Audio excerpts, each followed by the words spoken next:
दोस्तों नमस्कार। आजकल सुप्रीम कोर्ट में एक बहुत इंटरेस्टिंग केस चल रहा है।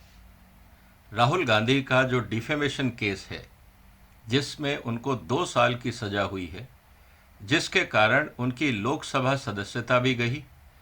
उनका जो अपना बंगला था, सरकारी बंगला, उससे भी उनको हाथ धोना पड़ा। और जब राहुल गांधी से ये कहा गया कि आप माफ़ी मांग लें, तो उन्होंने बहुत इंटरेस्टिंग जवाब दिया। उन्होंने 2 बातें कही। पहला, मैं सावरकर नहीं हूं, मैं माफ़ी नहीं मांगूंगा। इसका मतलब यह है कि अगर कोई भी इंसान माफ़ी मांगता है और अगर उस पर डाउट भी होता है या किसी की भावनाओं को अगर वो क्षति पहुंचाता है और बदले में अगर उसको माफ़ी मांगनी पड़ जाए, तो ये बहुत बड़ा ईगो पॉइंट हो जाता है। आप माफ़ी नहीं मांगेंगे। चलिए, हो सकता है इंडिविजुअल सोच की बात हो, लेकिन एक एंगल और है इस पूरे केस में। राहुल गांधी साहब का यह कहना है कि मोदी नाम का कोई समाज हिंदुस्तान में नहीं है। चलिए, हम तर्क के लिए इस बात को मान लेते हैं। मेरा सवाल राहुल गांधी साहब से है कि क्या गांधी नाम का समाज हिंदुस्तान में है? अगर आप हिंदुस्तान में पॉपुलेशन सेंसस करा भी लें, तो मुझे यह बताइए कि मोदी सरनेम के लोग ज्यादा मिलेंगे या गांधी सरनेम के लोग ज्यादा मिलेंगे? दोस्तों, इस महत्वपूर्ण मुद्दे पे आज हम चर्चा करेंगे। आगे बढ़ने से पहले आपसे निवेदन है कि आप इस वीडियो को शेयर करें और इस चैनल को सब्सक्राइब करें, क्योंकि बहुत सारी महत्वपूर्ण चर्चाएं मैं आप लोगों के साथ करता हूं और आप लोगों के बहुत ही अच्छे सुझाव आते हैं, जिससे और नए मुद्दों पे चर्चा करने का हौसला बनता है। दोस्तों, सबसे बड़ी बात यह है कि हिंदुस्तान के अंदर डिफेमेशन को लेके, मानहानि को लेके इतनी बड़ी संवेदनशीलता क्यों है? होनी भी चाहिए, क्योंकि हम लोग समाज में रहते हैं और समाज में एक सबसे बड़ी बात होती है कि समाज में आपकी इज्जत है या नहीं है। आप बहुत सारे लोगों को देखिए, अगर आपके समाज में इज्जत की जरूरत नहीं है, तो लोग लग्जरी पे पैसा क्यों खर्चते हैं, बड़ी गाड़ियां क्यों खरीदते हैं? छोटी गाड़ी से भी आया जा सकता है, लेकिन नहीं। लोग समाज में अलग अलग स्टेटस को अलग अलग नजर से, अलग अलग इज्जत से देखते हैं। अगर समाज में डिफेमेशन का इशू नहीं होता, तो डिफेमेशन का जो कानून है वो बनता भी नहीं, क्योंकि इस बात को माना जाता है कि एक इज्जतदार इंसान को अगर समाज में रहना है, तो अगर उसकी समाज में इज्जत नहीं है, तो समाज में उसके लिए जिंदगी नर्क के बराबर हो जाती है। क्योंकि जहां पे भी वो जाएगा, लोग उसको नहीं पूछेंगे, दुत्कारेंगे, समाज से बाहर रखेंगे। और जैसा हमें पता है कि जो इंसान है वो एक सामाजिक प्राणी है, और सामाजिक मर्यादाओं में और समाज में अपने आप को एक्सेप्टेबल बनाने के लिए आप अपनी इज्जत, अपने नाम, अपनी शोहरत का बहुत ख्याल रखते हैं। अगर ऐसा नहीं होता, तो केजरीवाल साहब टैक्स पेयर के पैसे पे इतना सारा बजट एक्सपेंडिचर क्यों करते अपने नाम को चमकाने के लिए? अगर नाम में इतनी बड़ी बात नहीं होती, तो राहुल गांधी साहब ने अपने नाम के आगे गांधी क्यों लगाया? क्योंकि ना तो उनके खानदान में गांधी परंपरा है। इनफैक्ट अगर आप उनके दादाजी का भी सरनाम देखें, सरनेम अगर आप देखते हैं, तो वो पारसी थे। उनके नाम की स्पेलिंग में वो नहीं था जो महात्मा गांधी के नाम पे था। अगर आप और ध्यान से देखेंगे, तो जो राहुल गांधी साहब के पिताजी का नाम था, आप इंटरनेट सर्च करिए, वो था GANDHY, गैंधी, ना कि गांधी। अगर गैंधी शब्द अगर राहुल गांधी साहब को पसंद नहीं था, अपने दादाजी का नाम पसंद नहीं था, तो उन्होंने महात्मा गांधी के सरनेम को क्यों अपनाया? ये बात आज सोचने की है। इसका मतलब यह है कि राहुल गांधी और उनके परिवार ने उस सरनेम को अपनाया जो उनसे बिलोंग ही नहीं करता था। क्योंकि मुद्दा बहुत सिंपल था। गांधी जो नाम है, सरनेम है, उसकी समाज में एक प्रतिष्ठा है, समाज में एक मान सम्मान है। तो बिना कुछ किए अगर आपको मान सम्मान चाहिए, तो ये एक ह्यूमन साइकोलॉजी होती है, आप अपने आप को किसी ना किसी चर्चित या पावरफुल नाम के साथ एसोसिएट करते हैं। और ऐसा अक्सर आपने देखा होगा, जिन लोगों का अपना वजूद समाज में नहीं होता, वो अक्सर आपको समाज में ये कहते हुए मिल जाएंगे कि मेरे पिताजी आईएएस ऑफिसर हैं, मेरे दादाजी मिलिट्री जनरल थे, मेरे चाचा जी आईएएस ऑफिसर हैं, मेरे अंकल इंडस्ट्रियलिस्ट हैं, और वो किसी बड़े नाम के साथ अपने आप को एसोसिएट करने की कोशिश करते हैं, क्योंकि उनको पता है कि उनका अपना कंट्रीब्यूशन और अपना नाम समाज में उतनी इज्जत नहीं दिला पाएगा जितना बोरोड पब्लिसिटी या बोरोड फेम उनको समाज में स्थान दिला पाएगा। तो क्या राहुल गांधी साहब इस बात का जवाब देंगे कि उनके परिवार ने अपना सरनेम क्यों बदला? इसका मतलब यह है कि सरनेम अगर आपका इंपॉर्टेंट है तो आपको समाज में उसका फायदा मिलता है। अब आते हैं डिफेमेशन के केस को लेके। सबसे इंपॉर्टेंट चीज इस बात को लेके आती है कि अगर मोदी सरनेम समाज में या मोदी नाम का कोई समाज नहीं है, तो फिर इतने समाज के लोग, चाहे वो राजस्थान में हो, गुजरात में हो, यूपी में हो, अलग अलग राज्यों में अगर आप जाएंगे आपको मोदी समाज मिलता है। और मोदी इंडस्ट्रीज नाम के ऊपर पूरा एक इंडस्ट्रियल हाउस भी रहा है। क्या गांधी के ऊपर कोई इंडस्ट्रियल हाउस है? कहने का मतलब ये है कि अगर राहुल गांधी साहब ये कहते हैं कि मोदी नाम का कोई इज्जत नहीं है समाज में, तो इसके लिए अगर उनको न्यायालय ने अगर दंडित किया है तो मुझे नहीं लगता कि उसमें कोई गलती थी। क्योंकि अगर आप एज ए पॉलिटिशियन भी या एक पॉलिटिशियन ना भी हो, अगर आप एक आम नागरिक हैं और आपको पता है कि आपके फेलो सिटीजन या दूसरे नागरिक के नाम में एक मोदी शब्द जुड़ा हुआ है, और अगर आप कुछ ऐसी बात करते हैं जिससे मोदी सरनेम के ऊपर आघात होता है, तो क्या उन लोगों की मानहानि नहीं होगी, चाहे वो समाज हो या ना हो? ये जानना इसलिए ज़रूरी है क्योंकि अगर हम हिंदुस्तान का जो कानून है जिसके तहत राहुल गांधी को सजा मिली है, आईपीसी की धाराएं 499 एंड 500, उसमें कहीं ये नहीं लिखा गया है कि अगर आपके नाम पे या जिसके नाम आपने लिया उस नाम का अगर कोई समाज नहीं है तो आप उसकी बदनामी कर सकते हैं। क्या ऐसा कहीं एक्सेप्शनल क्लॉज है? मैंने तो पूरे कानून में कहीं नहीं पढ़ा। और जो 10 एक्सेप्शंस दिए गए हैं, अगर हम उसकी भी चर्चा करेंगे तो एक बहुत लंबी चर्चा हो जाएगी, मैं उस पूरी डिटेल में नहीं जाना चाहूंगा।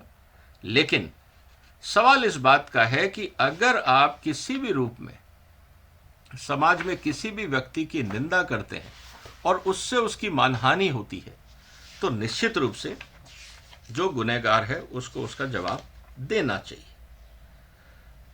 देखिए दोस्तों, सबसे इंपॉर्टेंट बात जो आती है मानहानि के मुद्दे में, वो ये आती है कि क्या आपने जो बात कही है उससे समाज के किसी वर्ग को, इवन एक इंडिविजुअल को, यहां तक कि इवन अगर आपने कोई ऐसा शब्द इस्तेमाल किया जिससे किसी कंपनी को, इवन लीगल आइडेंटिटी, मैं ये नहीं कह रहा कि natural person, even legal person भी अगर बदनाम होता है तो आप पे मानहानि का दावा हो सकता है। तो मुझे ये बात समझ में नहीं आती कि राहुल गांधी साहब के जो लॉयर्स हैं, जो उनके वकील हैं, वो राहुल गांधी साहब को क्या एडवाइस कर रहे हैं। लेकिन जहां तक बात है इस मानहानि के मुद्दे की, निश्चित रूप से राहुल गांधी साहब ने मानहानि की है। अब ग्रेविटी कितनी है, लोअर कोर्ट्स ने अपनी बात रख दी। अब सुप्रीम कोर्ट के सामने जो मुद्दा है उसमें एक ही बात है, उसमें एक ही बात यह है कि क्या इतनी सजा मिलनी चाहिए। अब यह गेम परसेप्शन का है। लेकिन राहुल गांधी साहब के मामले में दो तथ्य और हैं। पहला, हाई कोर्ट का अगर आप ऑर्डर पढ़ते हैं, उसमें हाई कोर्ट के ऑर्डर ने साफ साफ लिखा है कि राहुल गांधी एक हैबिचुअल ऑफेंडर है, आदतन अपराधी हैं। इसका मतलब ये पहला केस नहीं है उन पे, अलग अलग लोगों को बदनाम करने के लिए अलग अलग जगह पे उनके ऊपर करीब 10 जगह पे केस चल रहे हैं, 10 से 12 केस। तो क्या सुप्रीम कोर्ट इस बात को नहीं देखेगा कि राहुल गांधी एक हैबिचुअल ऑफेंडर है, एक आदतन अपराधी हैं?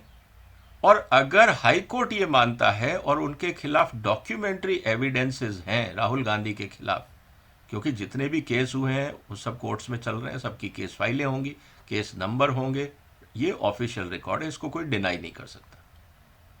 अब सवाल ये है कि क्या सुप्रीम कोर्ट राहुल गांधी का जो हैबिचुअल हैबिट है, जिसको हम बोलते हैं कि एज ए हैबिचुअल ऑफेंडर अगर राहुल गांधी हैं, तो क्या सुप्रीम कोर्ट इस पे लीनियंट व्यू लेगा? और अगर सुप्रीम कोर्ट इस पे लीनियंट व्यू लेता है तो सुप्रीम कोर्ट क्या जस्टिफिकेशन देगा? ये आने वाले दिनों में हमको देखने को मिलेगा। दूसरा मुद्दा जो इंपॉर्टेंट है वो ये है कि क्या समाज अगर नहीं है तो क्या आपको बदनामी करने का अधिकार है? सवाल ये है। तीसरा सवाल जो और भी महत्वपूर्ण हो जाता है दोस्तों, वो इस बात को लेके आता है कि क्या माफी मांगना एक मानहीनता हो जाती है? क्या आदमी का स्तर गिर जाता है माफी मांगने से? अगर मान लीजिए लोअर कोर्ट में भी राहुल गांधी ये बोल देते कि अगर मैंने अनइंटेंशनली किसी को हर्ट किया है जबकि मेरी नीयत नहीं थी, अगर अनइंटेंशनली भी अगर कोई हर्ट हो गया है तो मैं सॉरी बोलता हूं, मैं उससे माफी मांगता हूं, क्या ये इतनी सी बात बोलना राहुल गांधी के ईगो को हर्ट करता? क्या ये मुद्दा आज सुप्रीम कोर्ट पहुंचता? क्या राहुल गांधी की कुर्सी जाती? एक सॉरी शब्द राहुल गांधी को पूरे जंजाल से बचा सकता था, लेकिन राहुल गांधी का ईगो उनको सॉरी बोलने से रोकता रहा। दोस्तों एक बात मैं और बता दूं, एज ए लॉयर 80% जितने case supreme court, high court या लोअर कोर्ट्स में आते हैं वो ईगो की लड़ाई होती है। आप ध्यान से देखिएगा, अक्सर आपने समाज में देखा होगा और पिक्चरों में भी देखा होगा, I will see you in court. ये क्या मुद्दा था? क्योंकि आपके भाई से झगड़ा हो गया, आपके परिवार में झगड़ा हो गया, आपके दोस्त में झगड़ा हो गया, आपके बिजनेस पार्टनर्स में झगड़ा हो गया, आप आपस में नहीं सुलह कर सकते, आपका ईगो इतना हर्ट हो जाता है कि आप मुद्दे कोर्ट तक ले जाते हैं। इसीलिए इसी संसद सत्र में भारत सरकार ने एक कानून पास किया है मीडिएशन का, कि भाई हर काम अदालत लेके मत जाओ, आमने सामने बैठो, कुर्सी मेज लगाओ, चाय पियो और गिले शिकवे दूर करो। झगड़ा करने से कुछ नहीं होता, ईगो से नुकसान दोनों का होता है। वकीलों का कोई फर्क नहीं पड़ता, हम लोगों का कोई नुकसान नहीं होता, हमारी तो कमाई होती। लेकिन अगर जो वादी है, जो पिटिशनर है, अगर वो ना समझ है, वो इमेच्योर है, उसका ईगो ट्रिप बहुत ज़्यादा है, तो कीमत उसी को ही उठानी पड़ती है। हाँ, ये हो सकता है कि आखिर में वो केस जीत जाए, लेकिन हैसल्स, पैसे का नुकसान, टाइम का नुकसान, मानसिक अशांति और दरार गहरी करते हैं। दरारें कम नहीं होती कोर्ट केसेस से। अगर दो भाइयों में झगड़ा है तो आप समझते हैं कि कोर्ट का जजमेंट आने के बाद क्या झगड़े खत्म हो जाएंगे? झगड़े परमानेंट दीवारें खींच देते हैं, क्योंकि कोर्ट का ऑर्डर कहता है कि ये सही है, वो गलत है। जब तक आप मीडिएशन नहीं करेंगे दीवारें नहीं मिटती हैं, दीवारें नहीं गिरती हैं। तो राहुल गांधी साहब को अब ये सोचना होगा कि उनको समाज में दीवार खड़ी करनी है या दीवारें गिरानी। जहां तक बात है मोदी समाज की, पहले 2 राउंड में जजमेंट उनके फेवर में है। सुप्रीम कोर्ट पे सबकी निगाहें हैं। सुप्रीम कोर्ट किस आधार पे अगर कंसेशन देता है, ये देखने वाली बात होगी। इस समय सोशल मीडिया पे चर्चा इसी बात की है कि सुप्रीम कोर्ट राहुल गांधी को राहत दे देगा। लोग अपना अपना जस्टिफिकेशन, अपने अपने रीजनिंग रख रहे हैं, मैं नहीं बोलूँगा, आप नेट पे देख सकते हैं।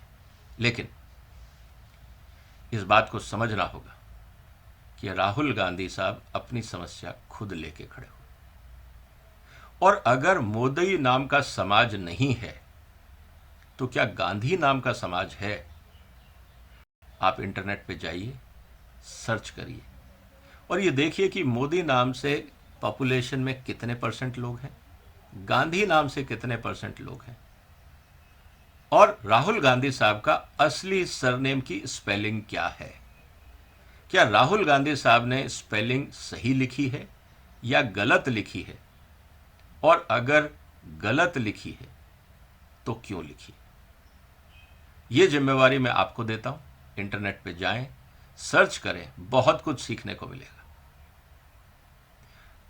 आपने इस वीडियो को सुना, निवेदन है आप इस वीडियो को शेयर करिए। ये इंटरेस्टिंग जानकारी थी, आपके दोस्तों तक भी पहुंचनी चाहिए, वो भी थोड़ा सा इंटरनेट सर्च करेंगे, समाज के बारे में और बहुत कुछ जानने को मिलेगा। तो निवेदन है दोस्तों, इस मुद्दे पे आप भी नज़र बनाए रखेंगे, हम भी नज़र बनाए हुए हैं। देखते हैं सुप्रीम कोर्ट आने वाले दिनों में क्या बोलता है। तब तक अपना ध्यान रखिए। फिलहाल वंदे मातरम।